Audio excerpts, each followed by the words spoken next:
আমাদের আজকের জুমার খুতবার এই সংক্ষিপ্ত সময়ের আলোচ্য বিষয় আল্লাহ রাব্বুল আলামিনের গজব এবং পরীক্ষা। এই বিষয়টা নিয়ে আমরা আগে হয়তো এভাবে জুমার খুতবায় কথা বলিনি আলাদাভাবে। আজকে আমরা চেষ্টা করব ইনশাআল্লাহ তাআলা অল্প সময়ের মধ্যে পবিত্র কোরআন এবং হাদিস থেকে আল্লাহ রাব্বুল আলামিনের যে আযাব, যে গজব এবং আযাব এবং গজব নাজিল হওয়ার কারণগুলো কি কি, এগুলো থেকে পরিত্রাণ পাওয়ার উপায় কি, এবং আল্লাহ পাক যখন মুমিন বান্দাদেরকে পরীক্ষা করেন তখন তাদের করণীয় কি, এ বিষয়ে ইনশাআল্লাহ তাআলা একটি সংক্ষিপ্ত সারগর্ভ আলোচনা উপস্থাপন করার চেষ্টা করব ইনশাআল্লাহ। ওয়া মা তাওফীকি ইল্লা বিল্লাহ আলাইহি তাওয়াক্কালতু ওয়া ইলাইহি উনীব। আমাদেরকে শুরুটা করতে হবে ইবলিস থেকে। আমরা জানি যে ইবলিস আল্লাহ পাকের অনেক ইবাদত করত এবং সে এক পর্যায়ে ফেরেশতাদের সর্দার পর্যন্ত হয়েছে। যখন আদম আলাইহিস সালামকে আল্লাহ পাক সৃষ্টি করলেন, আল্লাহ পাক সমস্ত মালায়েকাকে ডেকে বলেছিলেন যে আদমকে সেজদা কর। ফাসাজাদু ইল্লা ইবলিস, সবাই সিজদা করলো, শুধু ইবলিস করলো না। আল্লাহ পাকের আদেশ লঙ্ঘন করার কারণে আল্লাহ রাব্বুল আলামিন তাকে জান্নাত থেকে বহিষ্কার করলেন। সে হায়াত চাইলো, আমাকে দীর্ঘ হায়াত দেয়া হোক কিয়ামত পর্যন্ত, আল্লাহ পাক সেটা দিলেন। কিন্তু দুনিয়া এবং আখিরাতে আল্লাহ রাব্বুল আলামিন ইবলিসকে লানত করলেন, অভিশপ্ত করলেন। ইনশাআল্লাহ তাআলা ইবলিস এবং তার অনুসারীরা চিরস্থায়ী জাহান্নামে জ্বলবে ইনশাআল্লাহ। কিন্তু এখানে লক্ষণীয় বিষয় হচ্ছে ইবলিস কিন্তু নাস্তিক ছিল না। ইবলিসকে বের করে দেওয়ার সময় সে আল্লাহকে বলছিল, রব্বি রব্বি, হে আমার রব, আনজিরনি ইলা ইয়াউমি ইউবাসুন, আমাকে সেই দিন পর্যন্ত অবকাশ দিন যেদিন সবাইকে পুনরুত্থিত করা হবে। মানে কিয়ামত দিবস যে অবধারিত, এই আকীদা ইবলিসের ছিল। ইবলিস আল্লাহকে অস্বীকার করতো না, শুধুমাত্র আল্লাহ রাব্বুল আলামিনের একটা হুকুম পালন না করার কারণে আল্লাহ রাব্বুল আলামিন তাকে অভিশপ্ত করলেন। দুনিয়াতে সে যতদিন থাকবে অভিশপ্ত, জাহান্নামে যখন যাবে চিরস্থায়ী জাহান্নামে সে অভিশপ্ত। আমরা দেখতে পেলাম আল্লাহ পাকের এই যে ক্রোধ, এই যে গজব, তার নাজিল হওয়ার মূল কারণটা কি? অবাধ্যতা, আল্লাহ পাকের অবাধ্যতা। দেখুন আদম আলাইহিস সালামও কিন্তু গাছের ফল খেয়ে ফেলেছিলেন বা গাছের কাছে গিয়েছিলেন, যদিও ফল খাওয়ার কথাটা কিন্তু কোরআনে নেই। কোরআনে আছে তারা গাছের কাছে চলে গিয়েছিল। আর আমরা এটাকে অনেক এক্সটেনশন করেছি, গন্ধম ফল ইত্যাদি ইত্যাদি। এটা কি ফল ছিল এটা বড় কথা না, বড় কথা হচ্ছে আল্লাহ পাক বলেছিলেন গাছের কাছে যাবে না। আদম এবং হাওয়া আলাইহিমুস সালাম তারা চলে গিয়েছিলেন। দেখেন এখানেও কিন্তু আদম এবং হাওয়া আলাইহিমুস সালাম তারা আল্লাহ পাকের আদেশটা কিন্তু লঙ্ঘন করেছে, ইবলিসও করেছে। কিন্তু ইবলিস চিরস্থায়ী জাহান্নামী হচ্ছে, পক্ষান্তরে আদম আলাইহিস সালাম তওবা করে ফিরে আসছেন। এই তওবা করার কাজটা কিন্তু ইবলিস করে নাই। তাকে যখন জিজ্ঞাসা করা হলো যে তুমি কেন সিজদা করলে না, যাকে আমি আমার দুহাত দিয়ে সৃষ্টি করেছি তাকে কেন সিজদা করলে না, কিসে তোমাকে নিষেধ করলো সিজদা করতে? তো ইবলিস তখন উল্টা যুক্তি দিয়েছিল যে খলাকতানি মিন নার ওয়া খলাকতাহু মিন তিন, আমাকে সৃষ্টি করেছেন আপনি আগুন দিয়ে আর আদমকে মাটি দিয়ে। ইবলিস নিজের দোষ স্বীকার না করে, তওবা না করে, উল্টা নিজের ভুলটাকে প্রমাণ করতে চাইল যেটাই সঠিক। ইবলিস কিন্তু সীমা লঙ্ঘন করার কারণে চিরস্থায়ী জাহান্নামে হচ্ছে না, বরং তার ভুলের উপরে অটল থাকার কারণে হচ্ছে। এবং এটাকে সাবিত করতে চাচ্ছে সে, আপনি রং, আমি রাইট, আমি আগুনের তৈরি, আমি কেন মাটির তৈরি আদমকে সিজদা করব? এই কারণে আবা ওয়াস্তাকবার, সে উদ্ধত হলো এবং অহংকার প্রদর্শন করলো। এই দুটো কারণে সে মূলত জাহান্নামে যাচ্ছে। পক্ষান্তরে আদম আলাইহিস সালাম তওবা করেছেন, সাথে সাথে ভুল বুঝতে পেরে বলেছেন, রব্বানা যালামনা আনফুসানা ওয়া ইল্লাম তাগফির লানা ওয়া তারহামনা লানাকুনান্না মিনাল খাসিরিন, এই দোয়াটা তিনি পড়েছেন। আল্লাহ পাক তখন তাকে মাফ করে দিয়েছেন।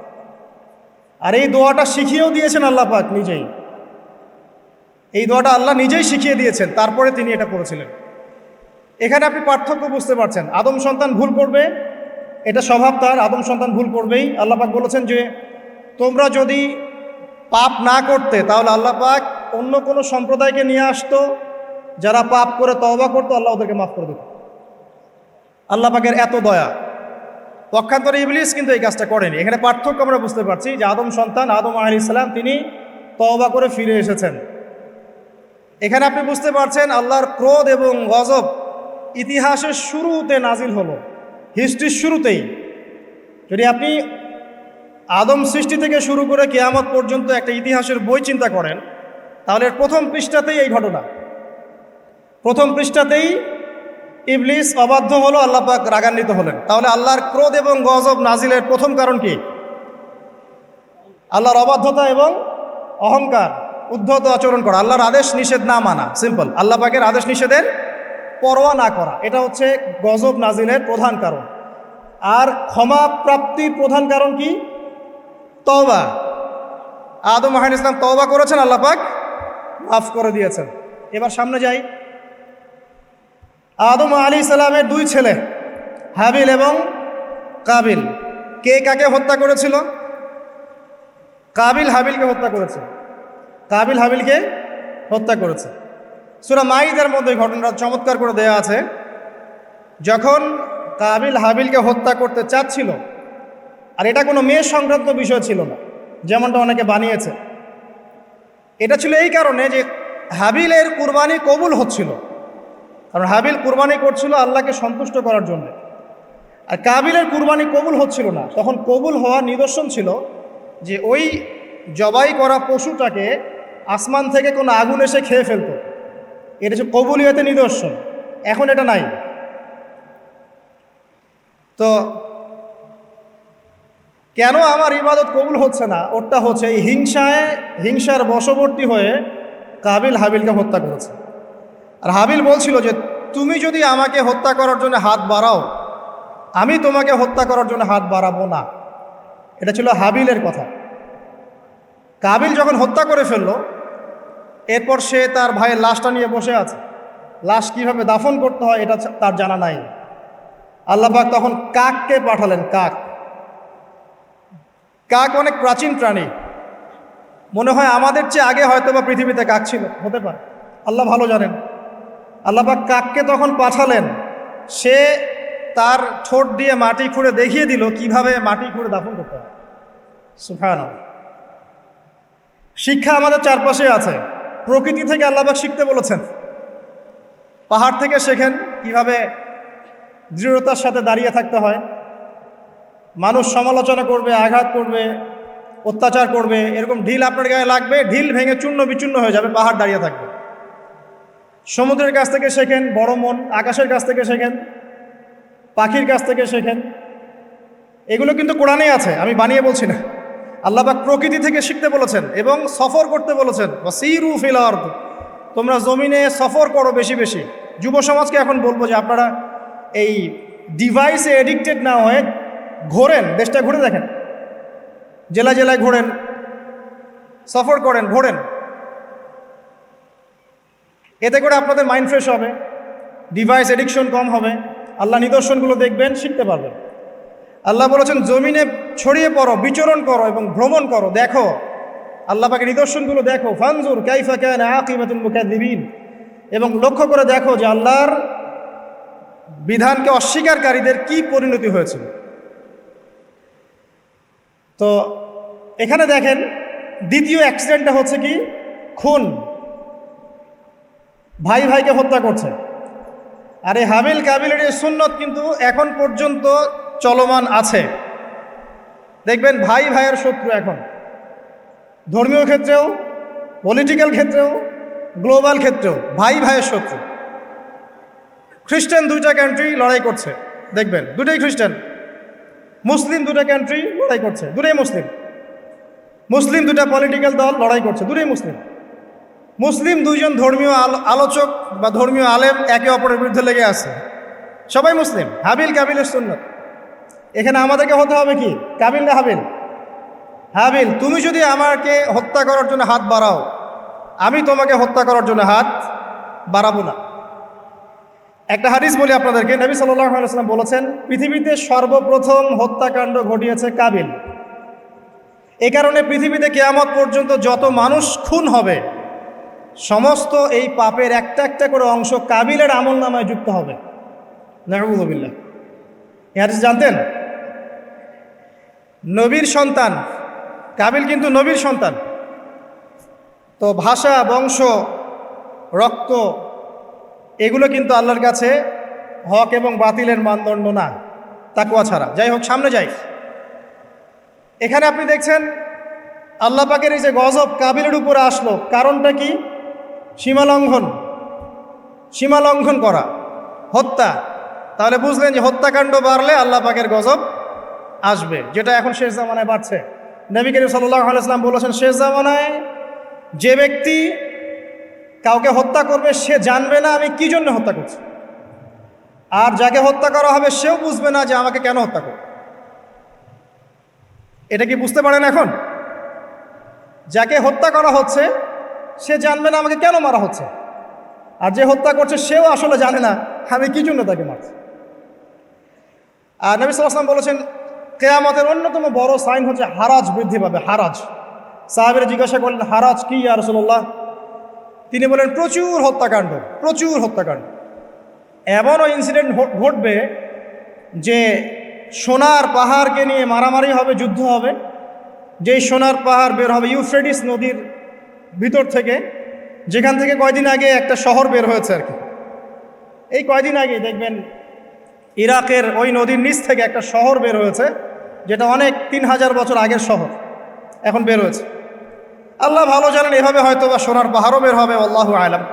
আল্লাহ ভালো জানেন, আমরা জানি না কবে হবে, আমরা জানি না।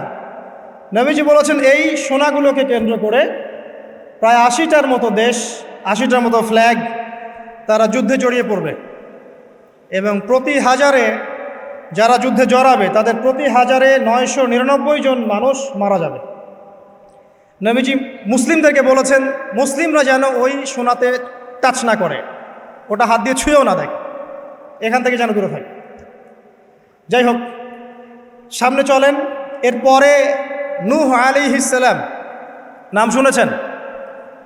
950 বছর তার কওমকে দাওয়াত দিয়েছেন। কত বছর? তার কওমকে এক আল্লাহর ইবাদতে দাওয়াত দিয়েছিল। তার কওমের প্রধান সমস্যা ছিল শিরক। তারা কিছু মূর্তির পূজা করত। তার নামগুলো আল্লাহ পাক সূরা নূহে বলেছেন। সূরা নূহের শেষের পৃষ্ঠার মধ্যে আছে।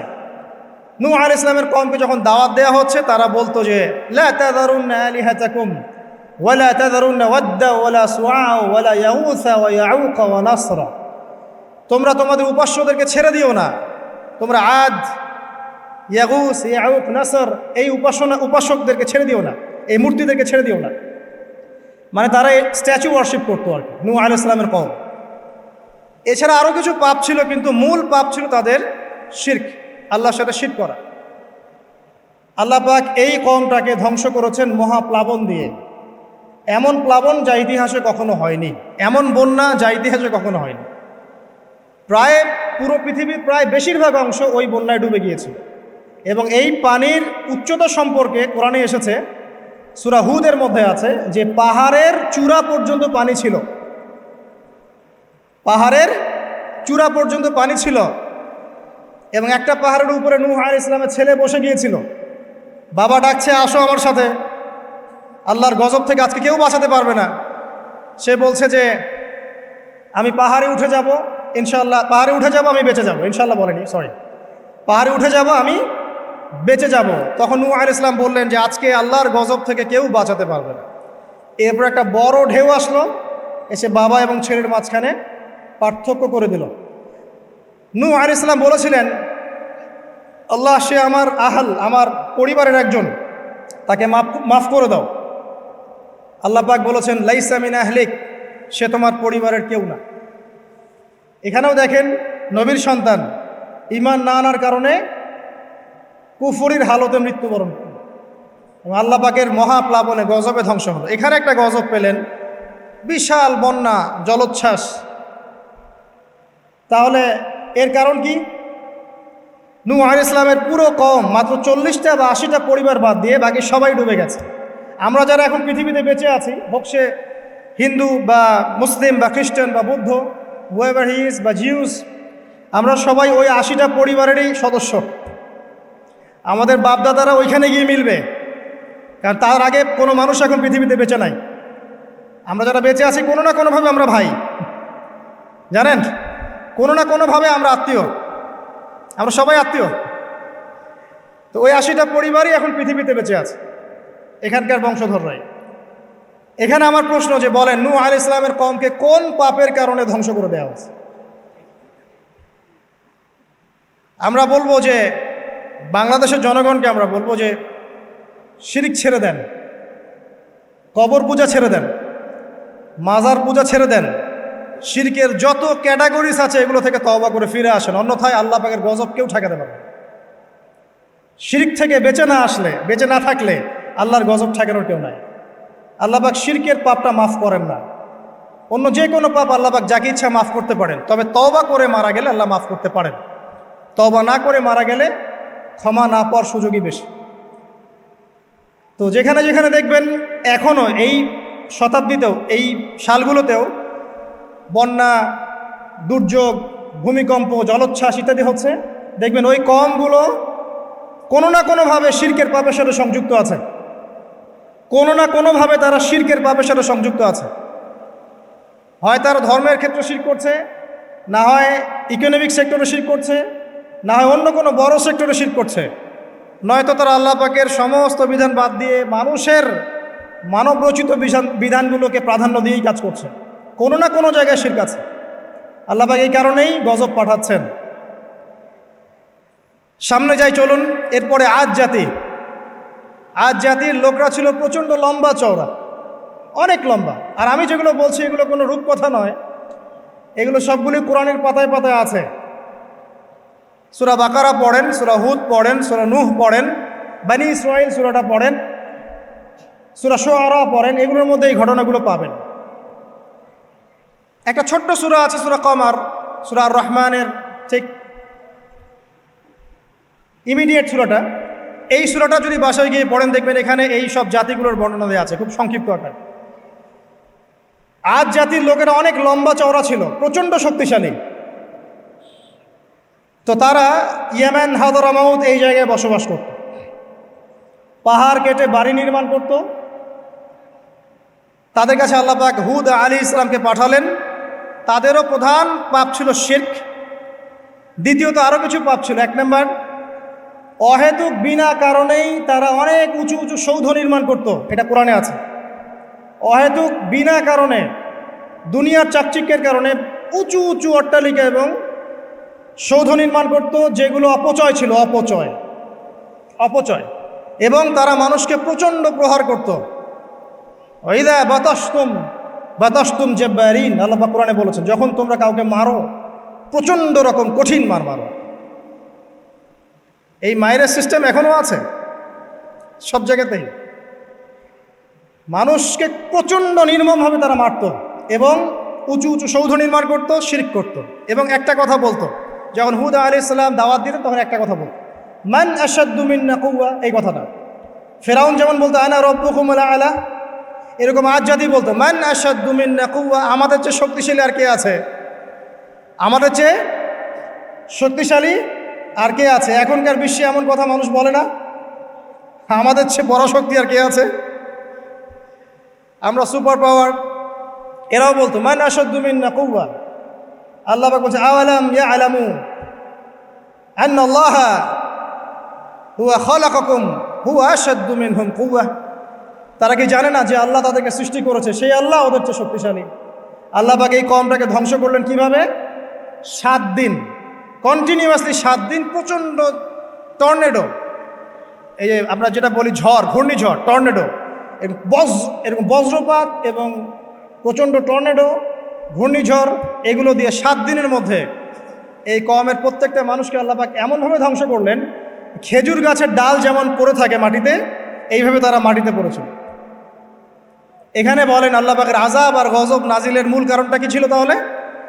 শিরক, অপচয়, অহংকার আর মানুষকে মারা। মানুষকে মারা আল্লাহ পাক সহ্য করেন না, জানেন? মানুষের চেহারায় মারতে নাই। দেখবেন আমাদের কারোর সাথে গন্ডগোল হলে আগে চেহারায় ঘুষি, তাই না? এই চেহারায় মারা নিষেধ। একটা হাদিসের মধ্যে আছে যে চেহারাটা আল্লাহ পাকের, এটা তো আসলে মারেফত, আমরা এটাকে এভাবে ব্যাখ্যা করতে পারবো না, কিন্তু চেহারা আল্লাহ পাক তার নিজস্ব মানে হাত দিয়ে, আল্লাহ পাকের নিজস্ব কুদরতি হাত দিয়ে আল্লাহ পাক সৃষ্টি করেছেন মানুষের চেহারায় মারতে আল্লাহ পাক নিষেধ করেছেন। আর মানুষকে অন্যায় কারণে মারা হলে আল্লাহ পাক নারাজ হন, খুবই অসন্তুষ্ট হন। কোনো ব্যক্তি যদি কোনো মানুষের জীবন বাঁচায়, সে যেন পুরো মানব জাতির জীবন বাঁচালো, সূরা মাইদার মধ্যে আছে। আবার কোনো ব্যক্তি যদি অন্যায় কারণে একটা মানুষকে হত্যা করে ফেলে, সে যেন পুরো মানব জাতিকেই হত্যা করে। আজকে বিশ্বের বুকে সবচেয়ে সস্তা রক্ত কাদের? অথচ একজন মুসলিম যে ব্যক্তি লা ইলাহা ইল্লাল্লাহ পড়ে, এই ব্যক্তি যতদিন পর্যন্ত জীবিত আছে আল্লাহ পাক কিয়ামত দিবেন না ইনশাআল্লাহ। একজন ব্যক্তি পৃথিবীতে যতদিন থাকবে যে লা ইলাহা ইল্লাল্লাহ কালিমা পড়ছে, আল্লাহ আল্লাহ বলছে, ততদিন পর্যন্ত আল্লাহ পাক কিয়ামত দিবেন না ইনশাআল্লাহ। একজন মুসলিমের সম্মান দেখেন তাহলে। সেই মুসলিমদের রক্ত এখন সস্তা, চাইলেই যে কেউ মারতে পারে। ফান্তাজিরু, আল্লাহ পাক বলেছেন তোমরা অপেক্ষা করো। ওয়া ইন্না মাআকুম মিনাল মুনতাজিরিন, এবং আমরাও তোমাদের সাথে অপেক্ষা করছি। আল্লাহ পাক কোরআন এটা বলেছে। এরপরে সামনে যান, এর পরের জেনারেশন আসলো সামুদ জাতি। সামুদ আদ জাতির ভাই, একই রকম, ওরাও ফিজিক্যালি অনেক স্ট্রং, তাল গাছের সমান সমান লম্বা, পাহাড় কেটে কেটে বাড়ি নির্মাণ করে। এরাও শিরক করলো এবং একটা স্পেশাল পাপ করলো। সেটা কি? আল্লাহ পাকের একটা মোজেজা আল্লাহ পাক দান করলেন ওদেরকে, উট, একটা উটনি, যেটা সালেহ আলাইহিস সালামের উটনি ছিল। তো আল্লাহর পক্ষ থেকে ইনস্ট্রাকশন ছিল যে এই উটনি তোমাদেরকে দুধ দিবে আর অনেক সুযোগ সুবিধা দিবে। আল্লাহ পাকের মোজেজা, মিরাকেল, এটাকে নষ্ট করো না, ধ্বংস করো না। তখন সালেহ আলাইহিস সালামের কওমের কয়েকজন ব্যক্তি এই উটটাকে হত্যা করলো, উটের পা কেটে ফেললো, উটটাকে হত্যা করে ফেললো। আল্লাহ পাকের নিদর্শনকে অস্বীকার করার কারণে আল্লাহ পাক এদেরকে ধ্বংস করলেন। কিভাবে? বজ্রপাত, বিজলি দিয়ে। এখন দেখেন না, বজ্রপাতে বহু মানুষ মারা যাচ্ছে। এটা নতুন না, কিন্তু এই বজ্রপাতে সামুদ জাতিকে আল্লাহ পাক ধ্বংস করেছে। তাহলে এই বজ্রপাত কি প্রাকৃতিক দুর্যোগ না আল্লাহর গজব? এই যুগের মিডিয়াগুলো তখন থাকলে বলতো যে সামুদ জাতি আজকে প্রাকৃতিক দুর্যোগে ধ্বংস হয়েছে। এবং নূহ আলাইহিস সালামের কওম প্রাকৃতিক একটা বড় বন্যায় ধ্বংস হয়েছে। এবং আজ জাতি ধ্বংস হয়েছে প্রাকৃতিক ঝড়ে। তারা কখনোই বলতো না আল্লাহর পক্ষ থেকে ঝড় এসেছে, আল্লাহর পক্ষ থেকে বজ্রপাত এসেছে, আল্লাহর পক্ষ থেকে প্লাবন এসেছে। বিকজ সব কিছু হয় প্রকৃতি থেকে, এখানে আল্লাহ বলতে কিছু নাই। তো প্রকৃতিকে, তার সংজ্ঞা কি, প্রকৃতি কে নিয়ন্ত্রণ করে, এর কত প্রকার কী কী, এগুলোও শিখান আমাদেরকে। প্রকৃতি কাকে বলে, প্রকৃতি কত প্রকার, প্রকৃতি কি কি, কে একে নিয়ন্ত্রণ করে, সূক্ষ্মভাবে শিরকি আকীদা ঢুকিয়ে দেওয়া হয়, সূক্ষ্মভাবে। যাই হোক, সামুদ জাতি ধ্বংস হলো কিভাবে? এভাবে, বজ্রপাতে। আর ইদানিং বজ্রপাত বাড়ছে। এখান থেকে আপনারা বেঁচে থাকতে হলে শিরক থেকে বেঁচে থাকেন। এরপরে চলেন সামনে যাই, আরেকটা জাতি, শুআইব আলাইহিস সালামের কওম, তার নাম কওমে মাদিয়ান। কি নাম? মাদিয়ান। আমি কিন্তু গল্প বলছি আপনাদেরকে, শুনতে কি খারাপ লাগছে? কোরআন থেকে বলছি শর্ট করে। মাদিয়ান, তো মাদিয়ান কওম, তাদের পাপ ছিল তারা নবীদের সাথে তর্ক করত। যখন শুআইব আলাইহিস সালাম সুন্দর করে নসিহত করতেন এবং শুআইব আলাইহিস সালাম খুব সুন্দর করে কথা বলতে পারতেন, তাকে আল্লাহ পাক বাচন ভঙ্গি দিয়েছিলেন, অত্যন্ত চমৎকার করে কথা বলতে পারতেন, সাজিয়ে গুছিয়ে যুক্তি দিয়ে। তো শুআইব আলাইহিস সালামের সাথে তারা খুব তর্ক করতো, 1 নম্বর। 2 নম্বর, শিরক করতো তারা। এবং আর 2টা বড় পাপ ছিল। 1, তারা মাপে কম দিত। কি করতো? এই পাপটা কি চেনা যায় বাংলার মানুষ? মাপে কম দেওয়ার পাপ। আচ্ছা, এই পাপে আমাদের চেয়ে এক্সপার্ট কেউ নাই মনে হয় পৃথিবীতে। আমরাই পৃথিবীর সবচেয়ে এক্সপার্ট যারা মাপে কম দিতে পারি। মাপে কম দেওয়া নিয়ে কিছু হাদিস আমি নিয়ে এসেছি, আপনাদেরকে শোনাবো ইনশাল্লাহ পরে। তো মাপে কম দিত এবং একটা কাজ করতো, মানুষের সম্পদ অন্যায়ভাবে আত্মসাৎ করত। এই পাপটা চেনা যায়? দাড়ি টুপিওয়ালা মানুষদের কি এই পাপটা চেনা যায়? মানুষের সম্পদ অন্যায়ভাবে আত্মসাৎ করা। অনেক ক্ষেত্রে আমরাও এখানে জড়িত হয়ে গেছি না? আল্লাহ মাফ করুক। তো মানুষের সম্পদ অন্যায়ভাবে তারা আত্মসাৎ করত। এই আয়াতটা 8 বার কোরআনে আছে যে তারা মানুষের সম্পদ অন্যায়ভাবে আত্মসাৎ করত। আল্লাহ পাক এই কওমটাকে ধ্বংস করলেন কিভাবে? সমবেত করলেন। প্রথমে বৃষ্টি হচ্ছে না, খুব খরা, বৃষ্টি হয় না খরা। এরপরে হঠাৎ আকাশে মেঘ দেখা গেল, সুন্দর মেঘ, মনে হচ্ছে শীতল বাতাস প্রবাহিত হচ্ছে, বৃষ্টি হবে। সবাই একটা মাঠে সমবেত হলো। হওয়ার পরে আল্লাহ পাক এক মুহূর্তের মধ্যে ভূমিকম্প দিয়ে তাকে ধ্বংস করে দেন। মনে রাখবেন, পৃথিবীতে সর্বপ্রথম যে কওমকে আল্লাহ পাক ভূমিকম্প দিয়ে ধ্বংস করেছেন তার নাম এই শুআইব আলাইহিস সালামের কওম, কওমে মাদিয়ান। কি নাম? কওমে মাদিয়ান। অতএব আপনারাও মাপে কম দিতে থাকেন, আর মানুষের সম্পদ অন্যায়ভাবে আত্মসাৎ করতে থাকেন, আর ভূমিকম্পের অপেক্ষা করতে থাকেন। যদি ভূমিকম্প নাজিল হয় আল্লাহর পক্ষ থেকে, তাহলে মনে রাখবেন এর পিছনে 2টা পাপ দায়ী মূলত। 1, পাপে কম দেওয়া, আর 2, মানুষের সম্পদ অন্যায়ভাবে আত্মসাৎ করা।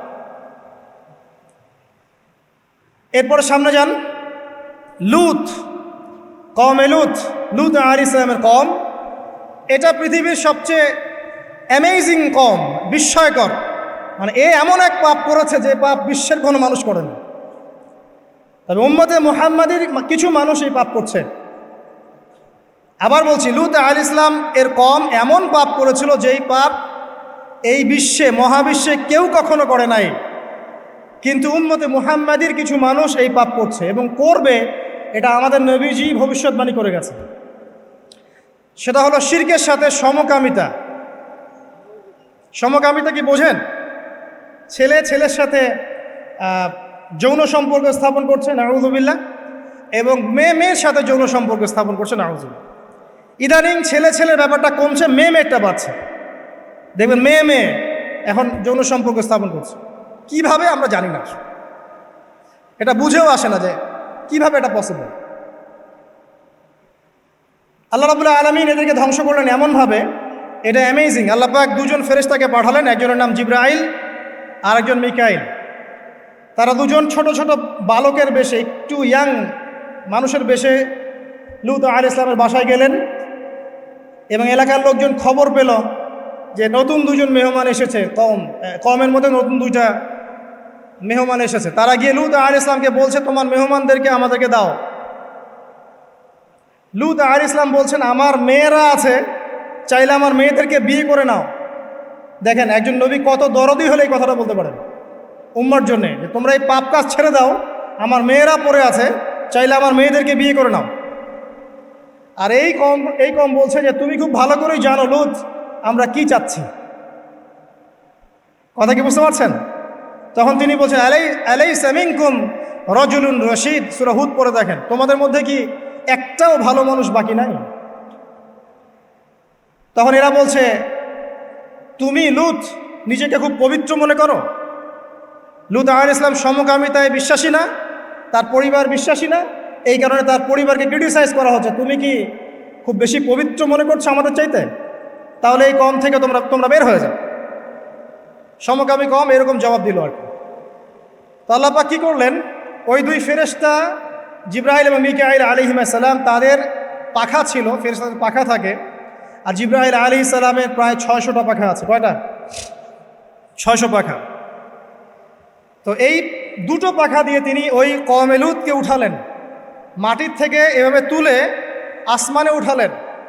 আসমানে ওঠানোর পরে আল্লাহ পাক উপর থেকে পাথরের বৃষ্টি বর্ষণ করলেন, রজম পাথরের বৃষ্টি বর্ষণ করলেন। এবার এটাকে উল্টে তিনি এভাবে দাফন করে দিলেন। এটা এখন জর্ডানের ডেড সি, মৃত সাগর, এখানে এই কমটা ছিল। জর্ডান ডেড সি, মৃত সাগর, এখানে এই কমটা ছিল। এখানে দেখেন আল্লাহ পাকের আযাব আর গজব নাজিলের মূল কারণটা কি হলো? শিরক, সীমালঙ্ঘন এবং সমকামিতা, যেটা এখন আমরা মানে ব্যক্তি স্বাধীনতা মনে করি। আবার সমকামিতা এখন ব্যক্তি স্বাধীনতা, বাক স্বাধীনতা। একজন মানুষ চাইলেই একটা মেয়ের সাথে সম্পর্ক করতেই পারে, একটা ছেলে চাইলেই সম্পর্ক করতেই পারে। এবং বিশ্বের কিছু কান্ট্রি, যাদেরকে আমরা উন্নয়নশীল কান্ট্রি বলি বা একদম রুলিং স্টেট মনে করি আর কি, যাদের কথায় বিশ্বের অনেক স্টেট ওঠে আর বসে, এইসব কান্ট্রির মধ্যে এটা জায়েজ, লিগ্যালি জায়েজ, আইনত জায়েজ, করতেই পারে। বাধা দিলে আপনার সমস্যা, ওটা আইনে লজ আছে যে এটা করা যাবে, আপনি বাধা দিচ্ছেন কেন? তারা ম্যাগাজিন বের করে, তারা আন্দোলন করে, রেইনবো ফ্ল্যাগ আছে ওদের 7 রঙের, এটা দিয়ে পতাকা দিয়ে মিছিল করে। তার মানে আল্লাহ পাকের গজব আসা কি বাকি আছে এখনো? আসে নাই, আবার বলেন আলহামদুলিল্লাহ। আসে নাই এখনো, বলেন আলহামদুলিল্লাহ। মনে করেছেন এদের সংখ্যা বাংলাদেশে নাই? দৃষ্টান্তমূলক শাস্তি না হলে এদের সংখ্যা তো বাড়বেই। দিন দিন এদের সংখ্যা বাড়ছে। আরেকটা কথা বলে রাখি, তোমরা যারা মিউজিক্যাল ইনস্ট্রুমেন্ট, তারপরে এই যে সিনেমা, সিরিয়ালস, সাংস্কৃতিক অনেক কর্মকাণ্ড, এইসব জগতের সাথে যারা সম্পৃক্ত আছো তোমরা, এই জগতের ভিতরে এই সমকামিতার প্রবণতা কিন্তু অনেক বেশি। বলবেন যে ভাই আপনি জানলেন কেমন করে? আমি জানি বলেই তো এই জায়গায় দাঁড়ায় আছে, এই জায়গায় দাঁড়িয়ে আপনাকে শোনাচ্ছি। আপনি জানেন, আল্লাহ পাক আপনাকে এখানে দাঁড় করাবে ইনশাআল্লাহ। খুব সতর্ক থাকবেন। এবং দিন দিন এটা বাড়ছে। আরে বাড়ার পিছনে একটা কারণ বলে দিই আমি, এই কারণটা যদি বন্ধ করা যায় ইনশাআল্লাহ এটা বন্ধ হয়ে যাবে। নৈতিকতার সাথে এই কারণটা যদি বাস্তবায়ন করা যায় ইনশাআল্লাহ বন্ধ হবে। সেটা হলো পর্নোগ্রাফি বন্ধ করে ফেলতে পারলেই ইনশাআল্লাহ তাআলা দেখবেন যে এই মহামারীগুলো কমে যাবে। একটা বিষয় মানুষ জানে না, সেটা করবে কিভাবে? আর যখন জানানো হচ্ছে যে এটা আসলে করা যায়, এটাও এমন, তখন তো মানুষ জানবে ও এটাও আছে, এটাও তাহলে করা যায়। যাই হোক, যারা বুদ্ধিমান তাদের জন্য ইশারা যথেষ্ট। পর্নোগ্রাফি যদি বন্ধ করতে পারি আমরা ব্যক্তিগতভাবে, অ্যাসোসিয়েশন ওয়াইজ বা রাষ্ট্রীয়ভাবে, এবং এটা করাটা উচিত, এটা করা খুবই উচিত। যুব সমাজকে যদি বাঁচাতে চাই এবং আমরা যদি বাঁচতে চাই, কোনো সন্দেহ নাই এটা বন্ধ করতে হবে। এবং ভিতরে ভিতরে এই বিষয়টা আমাদের সমাজের মানুষদেরকে ভিতর থেকে পশু বানিয়ে তুলছে আর কি। এটা আমরা বুঝতে পারছি না।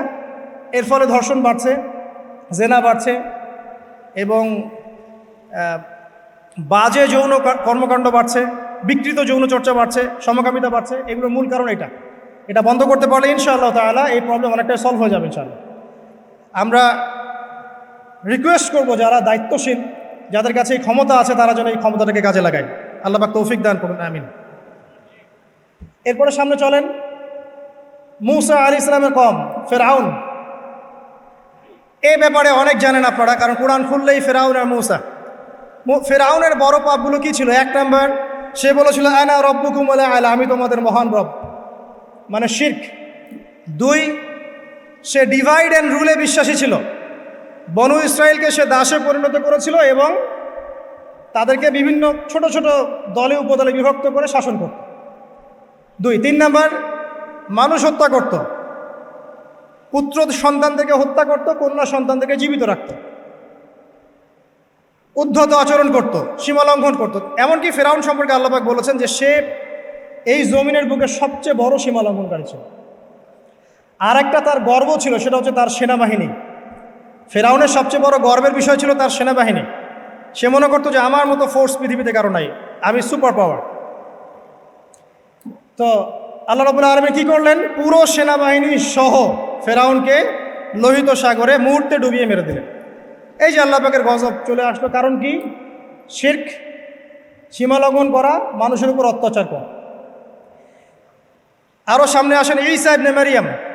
তার কওমের কি সমস্যা? তার কওমের কিছু মানুষ তাকে হত্যা করার চেষ্টা করেছিল। আমাদের মধ্যে এক শ্রেণীর মুসলিম আছে যারা মুসলিম, নামধারী মুসলিম আছে যারা বিশ্বাস করে ঈসা ইবনে মারইয়াম মারা গেছেন, আল্লাহ পাক তাকে উঠিয়ে নেননি। এটা কি জানেন? আমাদের মধ্যে নামধারী এক শ্রেণীর মুসলিম আছে যারা বিশ্বাস করে যে ঈসা ইবনে মারইয়ামকে আল্লাহ পাক মৃত্যু দিয়ে দিয়েছেন, তিনি জীবিত নন, তিনি ফিরে আসবেন। অথচ আল্লাহ পাক বলেছেন ওয়া মা কাতালুহু ওয়া মা সালাবুহু, ঈসা ইবনে মারইয়ামকে তারা হত্যাও করে নাই, তাকে ক্রুশবিদ্ধও করতে পারে নাই। বাল রাফাআহুল্লাহু ইলাইহি, বরং আল্লাহ পাক তাকে তার কাছে উঠিয়ে নিয়েছেন এবং তিনি শেষ জামানায় আসবেন ইনশাআল্লাহ তিনি জেরুজালেম থেকে সারা বিশ্ব শাসন করবেন, এবং শেষ জামানায় তিনি না আসা পর্যন্ত কিয়ামত হচ্ছে না। তো এবার আসেন, এই উম্মতকে আল্লাহ পাক কি গজব দিলেন? এই গজবটা আপনি পাবেন সূরা মাইদার মধ্যে। আল্লাহ পাক এই উম্মতের মধ্যে এমন একটা গজব দিয়েছেন যে এই উম্মতের ঈসা ইবনে মারইয়ামের উম্মত যারা নাসারা, তাদের মধ্যে আল্লাহ পাক শত্রুতার বীজ বপন করে দিয়েছেন। এরা এক দল আরেক দলের সাথে কিয়ামত পর্যন্ত লড়াই করতে থাকবে। এই কথাটা জানতেন? কিয়ামত পর্যন্ত ঈসা ইবনে মারইয়ামের কওম নাসারা যারা আছে, এখনকার খ্রিস্টান পশ্চিমা সভ্যতা, এরা একে অপরের বিরুদ্ধে লড়াই করতেই থাকবে। প্রথম বিশ্বযুদ্ধের ইতিহাস দেখেন, ওরাই লড়াই করছে। সেকেন্ড ওয়ার্ল্ড ওয়ার ইতিহাস দেখেন, ওরাই লড়াই করছে। এখনকার দেখেন রাশিয়া ইউক্রেন, ওরাই লড়াই করছে। ওরা কিয়ামত পর্যন্ত একে অপরের সাথে লড়াই করতে থাকবে। আল্লাহ পাক তাদের একে অপরের বিরুদ্ধে এই যে লড়াই, শত্রুতার বীজটা আল্লাহ পাক বপন করে দিয়েছে। সূরা মাইদা পড়লে আপনি দেখবেন আল্লাহ পাক বলছেন যে যখন তারা যুদ্ধের আগুন নিভিয়ে ফেলতে চাইবে, আমি সেটা আবার জ্বালিয়ে দিব। সুবহানাল্লাহ। কারণ ওদের হাতেই এই জামানায় বেশিরভাগ মানুষ মুসলিমের রক্ত ঝরেছে। আল্লাহ পাকের আযাব এটা, আর এই আযাব আল্লাহর পক্ষ থেকে এসেছে। তো এভাবে আপনি যদি হিস্ট্রি ঘাটেন, দেখবেন প্রত্যেক যুগে যুগে আল্লাহ রাব্বুল আলামিন নির্দিষ্ট কিছু পাপের জন্য আল্লাহর পক্ষ থেকে শাস্তি, আযাব এবং গজব পাঠিয়েছেন। একটা কওমকে ধ্বংস করেছেন, আবার একটা কওমকে নিয়ে এসেছেন, তাকে সুযোগ দিয়েছেন, সে যখন আবার সীমা লঙ্ঘন করেছে তাকে ধ্বংস করেছেন, আবার নতুন কওম নিয়ে এসেছেন। এই সিলসিলা চলতেই আছে। সর্বশেষ নবী মুহাম্মদ রাসূলুল্লাহ সাল্লাল্লাহু আলাইহি ওয়াসাল্লাম, এখন বলেন তার কওম পুরোপুরি ধ্বংস হয়নি কেন? আমাদের এই কওম পুরোপুরি একবারে ধ্বংস হয়ে যায়নি কেন? আদ, সামুদ, নূহের মতো। উত্তর, নবী করিম সাল্লাল্লাহু আলাইহি ওয়াসাল্লামের দোয়া। নবী করিম সাল্লাল্লাহু আলাইহি ওয়াসাল্লাম দোয়া করেছিলেন আল্লাহর কাছে, আল্লাহ আমার কওমকে একবারে ধ্বংস করে দিও না। আল্লাহ পাক কবুল করেছে। একটা দোয়া আছে সুপারিশ, শাফাআত, যে এই উম্মতের কোনো ব্যক্তি যদি শিরকের পাপ না থাকে, সে ইনশাআল্লাহ তাআলা পরকালে নবী সাল্লাল্লাহু আলাইহি ওয়াসাল্লামের সুপারিশ পাবে, এবং এই সুপারিশে সে জাহান্নাম থেকে বের হয়েও জান্নাতে চলে যাবে ইনশাআল্লাহ। আর একটা দোয়া ছিল, আল্লাহ আমার উম্মত যেন একে অপরের সাথে মারামারি করে না মরে। আল্লাহ পাক এই দোয়াটা কবুল করেন নাই। এই জন্য এই উম্মতের মধ্যে আপোষ, ইখতিলাফ, মারামারি, হানাহানিটা থাকবে। ঠিক আছে? তবে নবী করিম সাল্লাল্লাহু আলাইহি ওয়াসাল্লামের সাথে যারা শত্রুতা করেছিল, আবু জাহেল, আবু লাহাব, উতবা, শাইবা, রাবিয়া, এরা যারা ছিল, আল্লাহ পাক এদেরকে কিন্তু ধ্বংস করেছে। বদরের কূপে এদের লাশ পাওয়া গেছে। এখন এই উম্মতের উপরে কি কি পাপের কারণে কি কি গজব আসতে পারে, এর দুই একটা আমি আপনাদের কাছে শোনাচ্ছি। এই উম্মতে মুহাম্মাদের উপরে কিছু কিছু পাপের কারণে আযাব আসবে। তার আগে আমি একটু বলতে চাই যে উম্মতে মুহাম্মাদের উপরে যে কোনো বিপদ আপদ, বালা মুসিবত আসলেই এটা যে আল্লাহর গজব, ব্যাপারটা এমন নয়। এখানে দুরকম বিষয় হতে পারে। এক, আল্লাহ পাক পরীক্ষা করছেন, আল্লাহ পাক মুমিন বান্দাদেরকে পরীক্ষা করছেন। অথবা দুই, আল্লাহ পাক আমাদের পাপের কারণে শাস্তি প্রদান করছেন। আগে আমরা দেখি যে কোন কোন পাপের কারণে আল্লাহ পাক শাস্তি দিতে পারেন। এরপর আমরা দেখব যে মুমিন বান্দাদের প্রতি আল্লাহ পাক পরীক্ষা নিলে সবর করলে কি প্রতিদান হবে ইনশাআল্লাহ। আর সর্বশেষে আমরা দেখব যে কি কি কাজ করলে আমরা এগুলো থেকে বেঁচে থাকতে পারবো, এবং এমত অবস্থায় আমাদের করণীয় কী হবে। আসুন, সৈয়দ আলী রাদিয়াল্লাহু আনহু থেকে একটা হাদিস এসেছে তিরমিজিতে 2211 নম্বর হাদিস, যে আলী রাদিয়াল্লাহু আনহু থেকে বর্ণিত আছে, রাসূলুল্লাহ সাল্লাল্লাহু আলাইহি ওয়াসাল্লাম বলেছেন, হাদিসটা খুব ভালো করে শোনেন। রাসূলুল্লাহ সাল্লাল্লাহু আলাইহি ওয়াসাল্লাম বলেছেন, যখন আমার উম্মত এই 15টা পাপে লিপ্ত হবে, এই 15টা পাপে লিপ্ত হবে, তখন তাদের উপরে আল্লাহর পক্ষ থেকে আযাব এবং গজব আসতে শুরু করবে। হাদিস আসলে অনেক আছে, কিন্তু সবগুলো বলার সময় থাকবে না। আমি মূল কয়েকটা বলছি, এগুলোর মধ্যে সব পড়ে যাবে ইনশাআল্লাহ। যখন আমার উম্মত এই 15টা কাজ করবে, তখন তাদের উপরে আল্লাহর পক্ষ থেকে আযাব এবং গজব অবধারিত আসবে। এক নাম্বার পাপ যখন এই উম্মতের মানুষ করবে, এক, যখন তারা গনিমতের মালকে ব্যক্তিগত সম্পদ মনে করবে। গনিমতের মাল বোঝেন? রাষ্ট্রীয় সম্পদ, পাবলিক প্রপার্টি, এটাকে যখন মানুষ ব্যক্তিগত সম্পদ মনে করে ব্যবহার করা শুরু করে, এটা কি মিল পাওয়া যায়? আচ্ছা, 2 নাম্বার, যখন কারো কাছে আমানত রাখা হবে, আমানত, এবং সে এটাকে ব্যক্তিগত সম্পদ মনে করবে। বুঝতে পারছেন? আমানত রেখেছে, এটার খেয়ারত না করাটাই কর্তব্য, কিন্তু এটাকে যখন ব্যক্তিগত সম্পদের মতো মানুষ ইউজ করবে, শেষ করে ফেলবে, নষ্ট করে ফেলবে, তখন আল্লাহর আযাব আসবে। 3, যখন মানুষ যাকাত আদায় করাটাকে জরিমানা মনে করবে, যাকাত দিতে চাইবে না, যাকাতটাকে জরিমানা মনে করবে, কি সমস্যা, কি বার্ডেন, যাকাত আবার দেওয়া লাগে কেন, আমরা তো ট্যাক্স দেই। যাকাতকে মানুষ জরিমানা মনে করবে।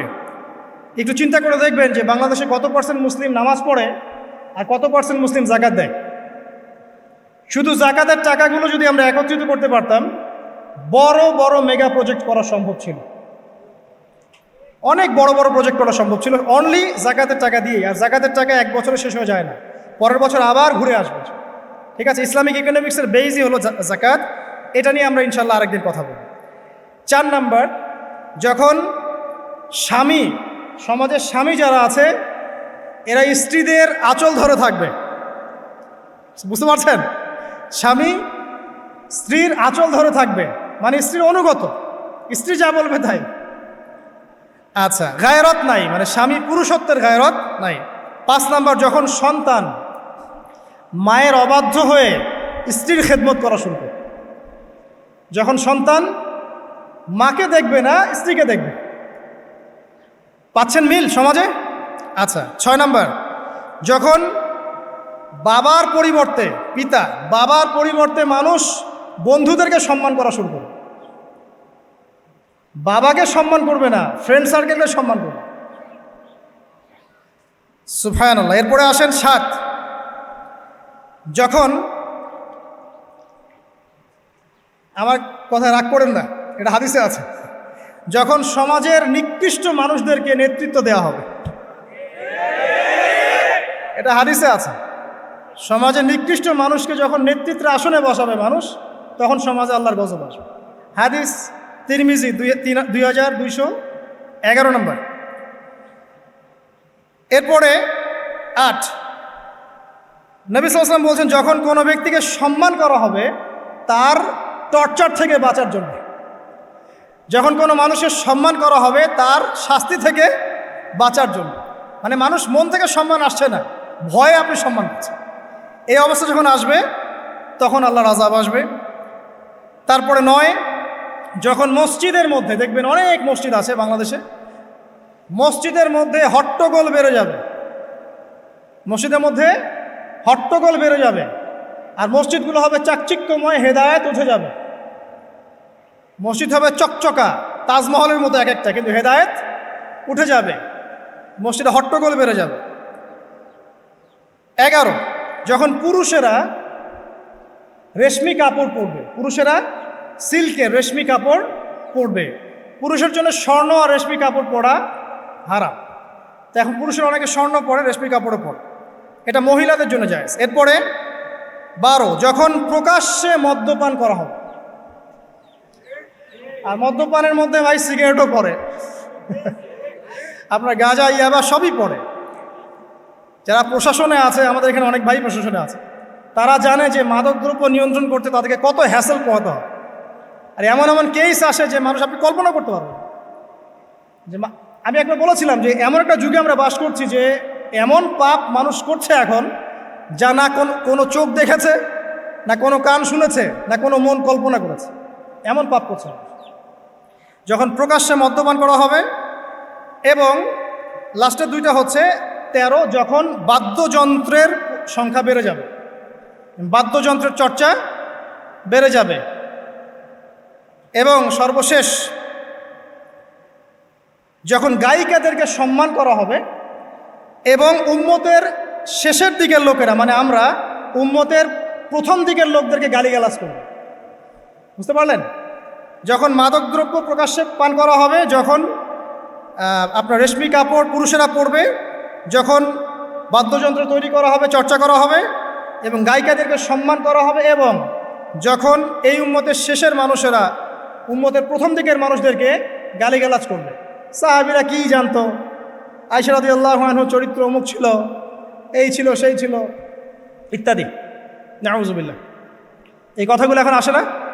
এই হাদিসে যে 15টা পয়েন্ট আছে, আমি বেশি হাদিস আনি নাই, আমি নিজে পড়েছি সবগুলোই, কিন্তু আনিনি বেশি হাদিস, এতগুলো বলার সময় নাই। এই একটা হাদিস কি যথেষ্ট না?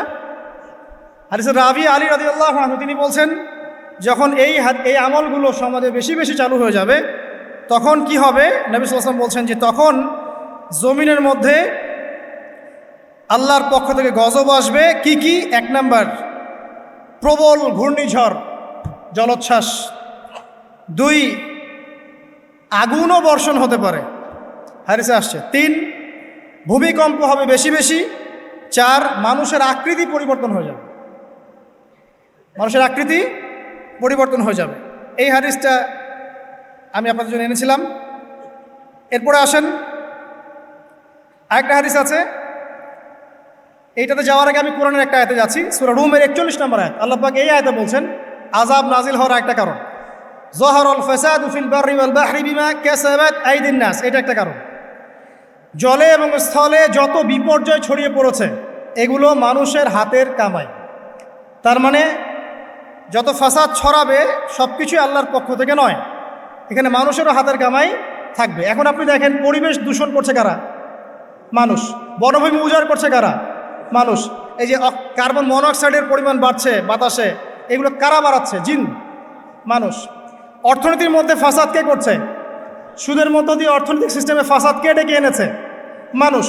যাকাত বন্ধ করছি কারা? আমরা, তাই নয় কি? আপনি দেখেন সোশ্যালি যে সমস্যাগুলো হচ্ছে, এই যে জমি নিয়ে সমস্যা, আত্মীয়তার বন্ধন নিয়ে সমস্যা, টাকা পয়সার সমস্যা, পদের লড়াই, ক্ষমতার লড়াই, কারা করছে এগুলো? জিন শয়তান, মানুষ। এটা হচ্ছে কোরআনের এই আয়াতের ব্যাখ্যা, যে জলে এবং স্থলে যত বিপর্যয়, এগুলো মানুষের হাতের কামাই। তার মানে মানুষেরও এখানে প্রচণ্ড রকম দোষ আছে, অন্যথা আল্লাহ পাক তো আর এখানে এমনি এমনি গজব পাঠাতেন না।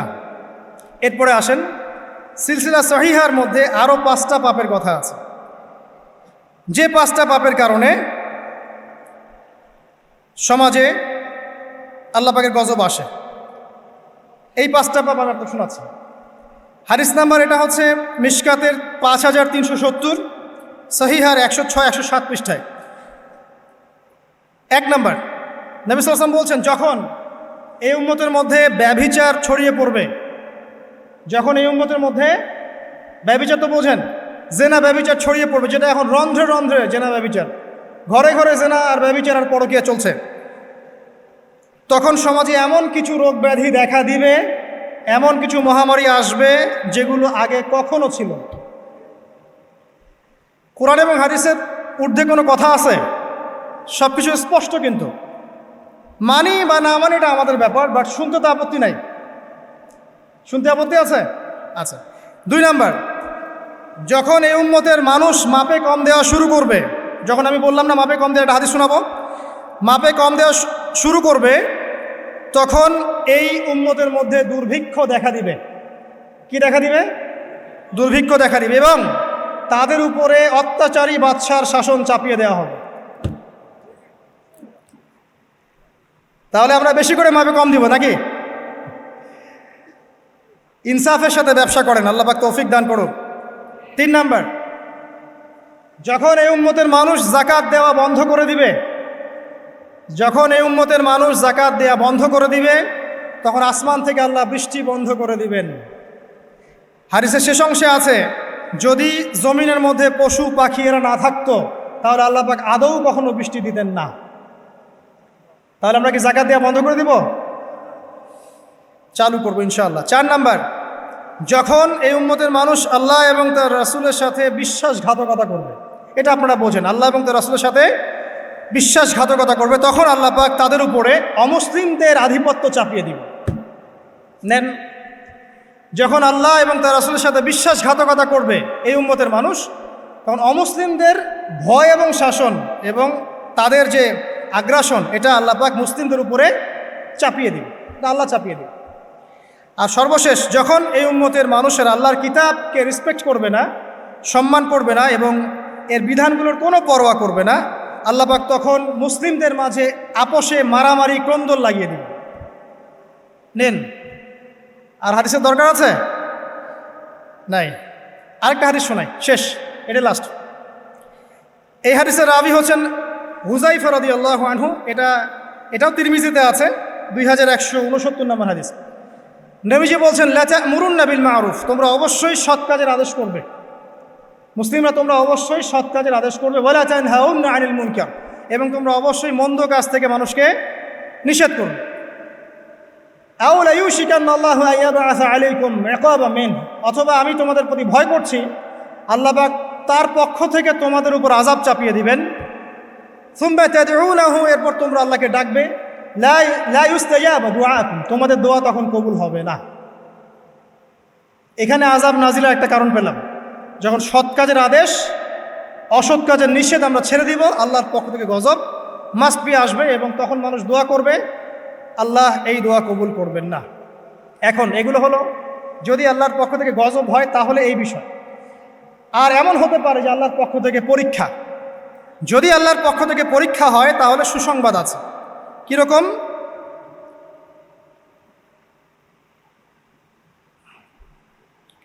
আল্লাহ রাব্বুল আলামিন সূরাতুল বাকারার 155 নম্বর আয়াতে বলছেন, আল্লাহ পাক সূরাতুল বাকারা 155 নম্বর আয়াতে বলছেন যে লানাবলুওয়ান্নাকুম বিশাইইন মিনাল খাউফি ওয়াল জু'i, অবশ্যই অবশ্যই আমি আল্লাহ তোমাদেরকে পরীক্ষা করব। আর পরীক্ষা কাদের উপরে আসবে? যারা মুমিন তাদের উপরে, যারা আল্লাহ পাকের বিধিবিধান মেনে চলছে, আল্লাহর গজব নাজিলের মাধ্যম বানাচ্ছে না, তাদের উপরে পরীক্ষা আসবে। তো আমরা আগে চিন্তা করব যে আমরা এদের কাতারে পড়ি কিনা, আর যদি পড়ি তাহলে এই সলিউশন। যদি আল্লাহ পাক আমাদেরকে পরীক্ষা করেন বিপদ দিয়ে, বালা মুসিবত দিয়ে, তাহলে আল্লাহ বলছেন অবশ্যই আমি তোমাদেরকে পরীক্ষা করব মিনাল খাউফি, কিছু ভয় দিয়ে, ওয়াল জু'i, এবং ক্ষুধা দিয়ে পরীক্ষা করব, ওয়া নাকসিম মিনাল আমওয়ালি ওয়াল আনফুস, তোমাদের নফস জানমালের ক্ষতি দিয়ে পরীক্ষা করব, ওয়াস-সামারাত, এবং ফসল ফলাদির ক্ষতি দিয়ে আমি তোমাদেরকে পরীক্ষা করব। ওয়া বাশশিরিস সাবিরিন, যারা সবর করবে এদের জন্য সুসংবাদ। এরা কারা? যারা বলে ইন্না লিল্লাহি ওয়া ইন্না ইলাইহি রাজিউন, আমরা আল্লাহর জন্য, আমরা আল্লাহর দিকে ফিরে যাব। তাহলে যদি আল্লাহর পক্ষ থেকে পরীক্ষা হয়ে থাকে তাহলে আমরা সবর করবো ইনশাআল্লাহ তাআলা। আল্লাহ পাক বলছেন 5টা বিষয় দিয়ে আল্লাহ পাক পরীক্ষা করবেন: জানের ক্ষতি, মালের ক্ষতি, ভয়, ক্ষুধা এবং ফসলের মাধ্যমে। এরপর যারা সবর করবে তাদের জন্য অনেক পুরস্কার আছে। আল্লাহ পাক বলছেন যে যখন আল্লাহ পাক কোনো কওমের কল্যাণ চান, যখন আল্লাহ পাক কোনো কওমের কল্যাণ চান, আল্লাহ রাব্বুল আলামিন সেই কওমকে বিপদ আপদ বালা মুসিবত দিয়ে পরীক্ষা করেন। যখন আল্লাহ পাক কোনো মুসলিম কওমের কল্যাণ চান তখন আল্লাহ পাক তাদেরকে বিপদ আপদ বালা মুসিবত দিয়ে পরীক্ষা করেন। বুখারীর মধ্যে একটা হাদিস এসেছে 5642 নম্বর। নবী করিম সাল্লাল্লাহু আলাইহি ওয়াসাল্লাম বলেছেন যে একজন মুসলিম ব্যক্তির যদি কোনো ক্লান্তি হয়, অথবা কোনো অসুখ হয়, রোগ হয়, অথবা দুশ্চিন্তা হয়, এমনকি যদি তার পায়ে একটু কাটাও বিধে, আল্লাহ রাব্বুল আলামিন এই ওসিলায় তার গুনাহগুলোকে মাফ করে দিবেন ইনশাআল্লাহ। তাহলে আল্লাহ পাকের যদি পরীক্ষা হয়, আমরা সবর করি, তাহলে আমরা এই বেনিফিট পাবো ইনশাআল্লাহ, এই ফজিলত পাবো ইনশাআল্লাহ। আরও আছে, রাসূলুল্লাহ সাল্লাল্লাহু আলাইহি ওয়াসাল্লাম বলেছেন, আল্লাহ যখন কোনো তাদেরকে দুনিয়াতে পাপের শাস্তি প্রদান করেন, তাড়াতাড়ি তাদেরকে দুনিয়াতেই পাপের শাস্তি প্রদান করেন। আর যখন আল্লাহ পাক কোনো কওমের অমঙ্গল চান তখন তাদেরকে অবকাশ দিতে থাকেন। এরপর কিয়ামতের দিন আল্লাহ পাক তাদেরকে পূর্ণ মাত্রায় ধরবেন। অতএব যখন কোনো জাতির পরীক্ষা চলে আসে তারা যেন ধৈর্য ধারণ করে, আর যারা আল্লাহর পরীক্ষা অসন্তুষ্ট হবে আল্লাহ পাক তাদের প্রতি অসন্তুষ্ট হবেন। এটা একটা হাদিস, এটা মুসলিমে এসেছে 2396 নম্বর হাদিসে। আরেকটা বলে শেষ করছি যে রাসূলুল্লাহ সাল্লাল্লাহু আলাইহি ওয়াসাল্লাম বলেছেন, মুমিন পুরুষ এবং নারীর জন্য, মুমিন পুরুষ এবং নারীদেরকে তাদের জান, মাল, সন্তান সন্ততি, ধন সম্পদ এগুলো দিয়ে ক্রমাগত পরীক্ষা করা হতে থাকে। এমনকি সে যখন ইন্তেকাল করে তখন নিষ্পাপ হয়ে আল্লাহর সাথে সাক্ষাৎ করে। এই পরীক্ষাগুলোর মধ্য দিয়ে আল্লাহ পাক এই গুনাহগুলোকে মাফ করে দেন। তো আমরা আশা করি যে আল্লাহ রাব্বুল আলামিন আমাদের উপরে গজব পাঠাবেন না। যদি আমরা আল্লাহ পাকে সেটা শিরিক না করি, আমরা যদি অত্যাচার না করি, জুলুম না করি, ফাসাদ না ছড়াই, মাপে কম না দেই, আমরা যদি আমাদের খেয়ানত না করি, আমরা যদি আল্লাহ এবং তার রাসূলের বিধিবিধানগুলো মেনে চলে, ইনশাআল্লাহ তাআলা আল্লাহ পাক আমাদের উপরে গজব পাঠাবেন না। তখন আমরা পরীক্ষায় পড়তে পারি, আর পরীক্ষায় পড়লে আমরা সবর করব। 2 নম্বর কাজ হলো তওবা করব। তওবা করার ফলে বিপদ আপদ কেটে যাবে ইনশাআল্লাহ তাআলা। আমরা বলবো সবাই আস্তাগফিরুল্লাহাল্লাযী লা ইলাহা ইল্লা হুয়াল হাইয়ুল কাইয়্যুম ওয়া আতুবু ইলাইহি লা হাওলা ওয়ালা কুওয়াতা ইল্লা বিল্লাহিল আলিয়্যিল আযীম। আল্লাহ পাক সূরা জুমারের মধ্যে এটাও বলেছেন 53 নম্বর আয়াতে, ইয়া ইবাদিয়াল্লাযীনা আসরাফু আলা আনফুসিহিম, হে আমার বান্দারা যারা নিজেদের উপর জুলুম করেছো, লা তাকনাতু মির রাহমাতিল্লাহ, তোমরা আল্লাহর রহমত থেকে নিরাশ হয়ো না। ইন্নাল্লাহা ইয়াগফিরু যুনুবা জামিআ, আল্লাহ পাক সমস্ত গুনাহ মাফ করতে পারেন। অতএব তওবা করাটা সবচেয়ে ভালো অপশন। আগে আমরা সবর করব, বিপদ থেকে শিক্ষা নিব, তওবা করব এবং দুর্দশাগ্রস্ত মানুষের পাশে দাঁড়াবো। এখন সমকালীন যে সংকট চলছে, এখানে আমরা অনুরোধ করব যাদের সামর্থ্য আছে তারা সবাই যার যার সামর্থ্য অনুযায়ী যেখানে যেখানে আমাদের ভাইরা বন্যার শিকার হয়েছেন বা যে কোনো রকম বিপদ বালা মুসিবতের শিকার হয়েছেন, তাদের পাশে দাঁড়াবেন, খাবার দিয়ে, কাপড় দিয়ে, ওষুধপত্র দিয়ে বিভিন্নভাবে আপনারা তাদেরকে সেবা করবেন, তাদের পাশে দাঁড়াবেন। কারণ আল্লাহ রাব্বুল আলামিন বলেছেন একটা হাদিসের মধ্যে তার রাসূলের মাধ্যমে যে যতক্ষণ পর্যন্ত মুসলিম এক ভাই আরেক ভাইয়ের সাথে থাকে, আল্লাহ পাক ততক্ষণ পর্যন্ত তার সাথে থাকেন। এবং কোনো মুসলিম যদি আরেক মুসলিমের একটা উপকার করে, একটা কষ্ট দূর করে দেয়, আল্লাহ পাকও তার দুনিয়া আখিরাতের কষ্ট দূর করে দেবেন ইনশাআল্লাহ। কোনো মুসলিম ভাই যদি অন্য কোনো মুসলিম ভাইয়ের দোষ গোপন রাখে, আল্লাহ পাক কিয়ামতের মাঠে তার দোষগুলোকে গোপন রাখবে ইনশাআল্লাহ তাআলা। অতএব শেষ কথা হচ্ছে, আসুন এই যে কোরআন থেকে আমরা বিভিন্ন জাতির আযাব এবং গজবের হিস্ট্রিগুলো জানলাম, এখান থেকে শিক্ষাগুলো হচ্ছে, 1, আমরা শিরকের পাপ থেকে তওবা করব। 1 নাম্বার, শিরকের পাপে আমরা লিপ্ত হব না ইনশাআল্লাহ। তাহলে আল্লাহ পাক আমাদের আমল নামায় শিরকের পাপ থাকলে যেন মাফ করে দেন এবং বাকি জীবন শিরক মুক্ত আমল করার তৌফিক দান করেন। দিনের মধ্যে বেদাত আছে, এগুলো থেকে আল্লাহ পাক আমাদেরকে বেঁচে থাকার তৌফিক দান করেন, কারণ বেদাতের উপর আল্লাহ পাকের গজব চলে আসে। আল্লাহ পাক আমাদেরকে সুদ থেকে বাঁচিয়ে রাখুন এবং যাকাত প্রদান করার তৌফিক দান করুন, যাতে করে আল্লাহর গজবে আমরা না পড়ি। আল্লাহ পাক আমাদেরকে মাপে কম দেওয়া থেকে বাঁচিয়ে রাখুন, সৎভাবে ব্যবসা করার তৌফিক দান করুন, যাতে করে আমরা আল্লাহর গজব থেকে বেঁচে থাকতে পারি। আল্লাহ পাক আমাদেরকে সমকামিতা, অশ্লীলতা, জেনা, ব্যভিচার, অশ্লীল গান বাজনা, ফাহেসা কাজ থেকে আল্লাহ পাক বিরত রাখুন এবং এর ফলে যে গজবগুলো আসে এগুলো থেকে আল্লাহ পাক আমাদেরকে বাঁচিয়ে রাখুন। আল্লাহ পাক আমাদেরকে বিপদ আপদে সবর করার তৌফিক দান করুন এবং এই ঘটনাগুলো থেকে শিক্ষা নেওয়ার তৌফিক দান করুন। খালেসভাবে আল্লাহর কাছে তওবা করার তৌফিক দান করুন।